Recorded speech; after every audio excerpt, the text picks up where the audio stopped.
So, ito na nga po pala yung ating mga kabirhen. So, nasa 4 na piraso sila, no, mga ka-wonder. At kung mapapansin nyo, talaga namang ano na sila, malalaki. At pulang-pula na yung kanilang mga mukha. At yung pit nila ng isa bagsak na, no. So, indikasyon talaga na ready to breed na sila. At itong mga ito nga pala, mga ka-wonder, no, is na-deworm ko na at napaliguan ko na po, no. So nakasalang na nga ito actually. Hiniwalay ko lang yung rooster dahil nakaligtaan kong i-deworm. Ayan.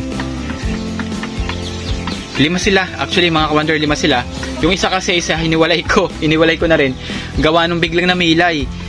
Dahil nga sinampahan nung lalaki, no, nung rooster natin sobra nabigatan. Kaya hiniwalay ko muna. Dito nga, ayan, kung mapapansin nyo, meron ng itlog, no. So meron ng 2 sa kanila na ng itlog. And then ito, kung mapapansin nyo rin, and maliliit pa. So ito yung mga bagong itlog, no. Bago pa lang mangitlog na mga hen na manok. Kaya maliliit pa. So ang tawag dito sa itlog na ganito is piwi. Piwi. So ito, hindi muna natin to isasarang sa incubator. Bagkus ito ay atin mo nang ilalaga. Dahil kadalasan yung mga gantong itlog na sa umpisa hindi talaga nag-hatch, no, or unfertile pa sila. Alright, so ito, naglagay din tayo ng fake eggs. Yan. Para just in case na naisipan nilang pukain yung itlog nila, magkaroon sila ng idea na hindi na mababasag, kasi yun ang tutukay nila, yung fake eggs. Alright, so ayun, oh. Ayun, nakakatuwa, oh. Lalaki, oh. Yan, sulit naman talaga yung pag-alaga sa gantong manok, no, dahil kita nyo naman yung katawan nila. Kung meat lang din yung habol nyo, talagang hindi kayo mabibigo. Kumpara nyo naman sa ibang mga heritage na manok. Ito, mga to is nasa 5 months na, mga ka-wonder, no. So nasa stage na talaga sila ng pangingitlog. 5 to 6 months talagang mangingitlog na sila. So ayan, ganda, oh. Nakakatuwang alagaan, no, kasi lalaki. Ayan, oh. Ayan.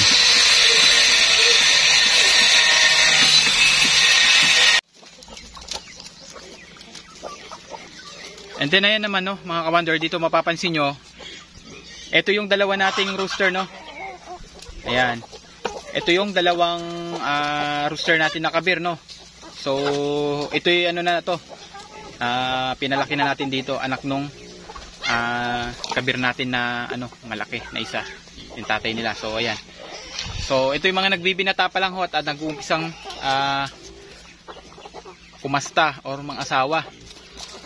Ayan, lalaki, oh. No, ayan. Ayan, nasanay sila sa kulungan. So kita nyo na parang namimilay siya. Sobrang bigat niya. At pangatlong araw pa lang nito na nakawala dito sa labas. Ayan, lalaki, oh.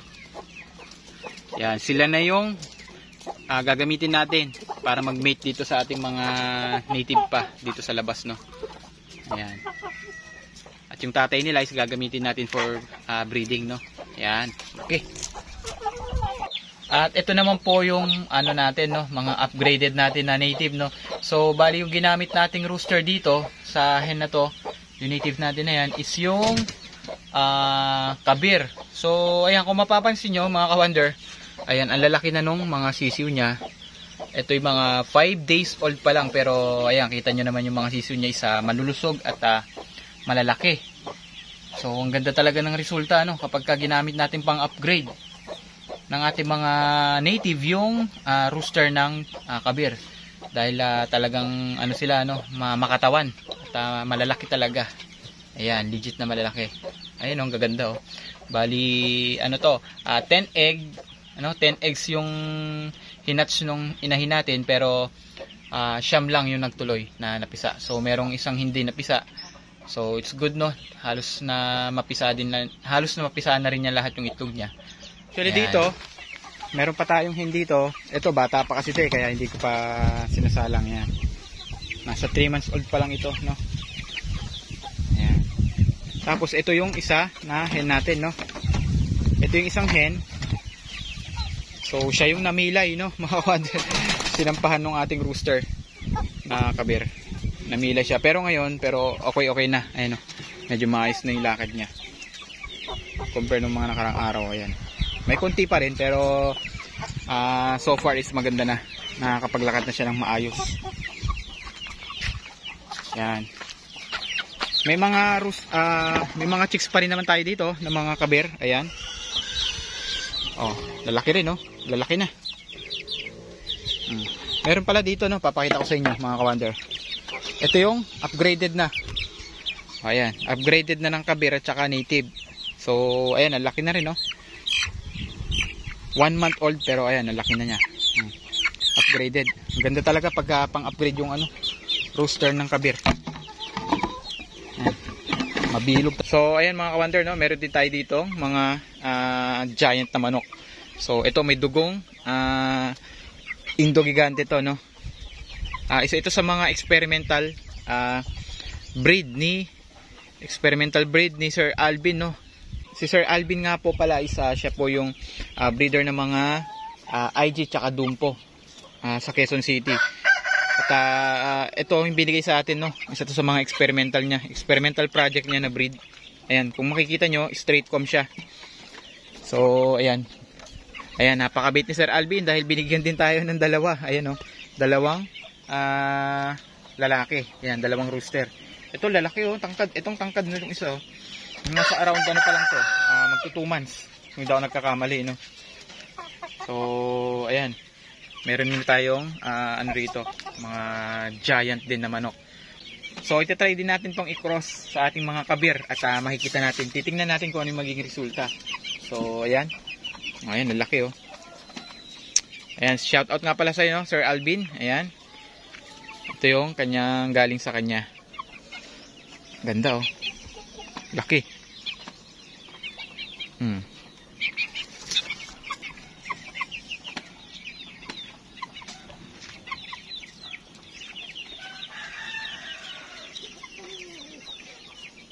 Ito naman, no? Ito, nakabili tayo kay Sir Rodel. So, kung mapapansin nyo yung last video natin, no? Sa Quezon City. Yung huling punta ko doon, ayan. Nung nag-vlog ako, bumili na rin ako, no? Ng manok sa kanya. Ito, ng mga Brahma. And then, binigyan tayo ng 3 bonus ni Sir Rodel. So, ayan. Binigyan tayo ng 3. Ewan ko ano dyan yung nakuha ko, yung binigay sa akin nun. Ayan, napakabait din ni Sir Rodel. At hopefully sana lahat ng mga nakapanood doon is nakabili na sa kanya. So yan, napakamura kasi nung benta niya ng Brahma eh. Ito nakuha natin ng 400 each pa, no. Nasa 3 weeks old pa lang sila nung nakuha ko.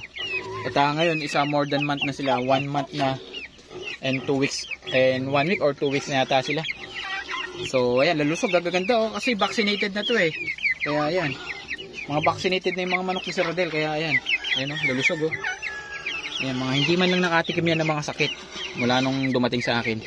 Yun ang advantage kapag vaccinated na yung mga manok. Ayan. Right, gaganda. Hop. Uy. Pagkain ng baboy yan. So, ito, mga ka-wonder, mapapansin nyo, ito may lahi itong Buff Orpington. Ayan. At saka Silky. 3-way cross tong manok na to eh. Ayan, no. Ayan, may lahi itong Buff Orpington, tapos Silky at saka Decal White yung pinanggalingan niya. Ipapakita ko naman sa inyo ngayon yung resulta nung kabir at saka yun, yung inahin na yun, no? Ito sila. May mga anak na rin yun eh. Ito. At ang lalaki din. Ito. Ayan sila, oh, lalaki. Bali yung kabir na yung tatay nila, no? At yun nga, yung inahin doon, yung pinakita ko kanina, yun yung kanilang ina. So ayan, nahawak tayo ng isa.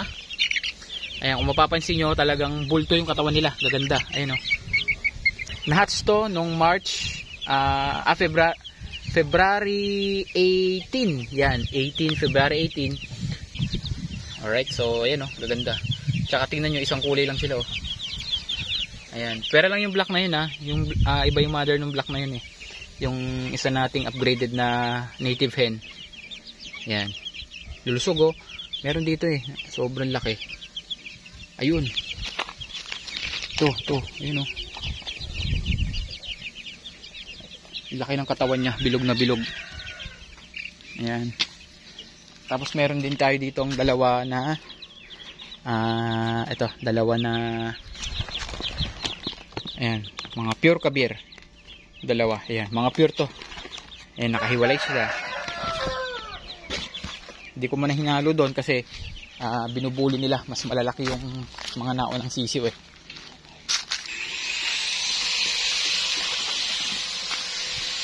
Ito yung ating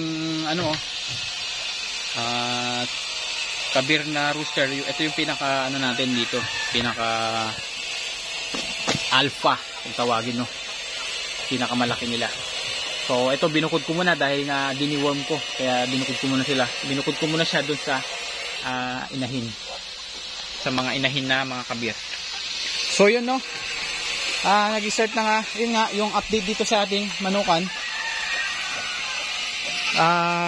Mabalik lang tayo dito. Nag-start na nga itong mga ito na mangitlog, no. Nasa dalawa pa lang yung nangingitlog doon. So yung dalawa is hindi pa nangingitlog, no. So supposed to be this week mga pangitlog na rin yung dalawa. Para ayan, makapagbenta na tayo ng mga sisiw ulit. Sa ngayon kasi wala pa tayong available na mga day old na mga sisiw ng kabir.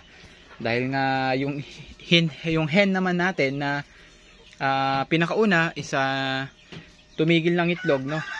At gawa nung sobrang init ng panahon siguro, tsaka nagaano na siya, nagpapalit na rin ng balahibo. Alright, so ayun lang muna yung quick update dito sa ating manukan, no, mga ka-wonder. So yung mga nagtatanong nga pala doon sa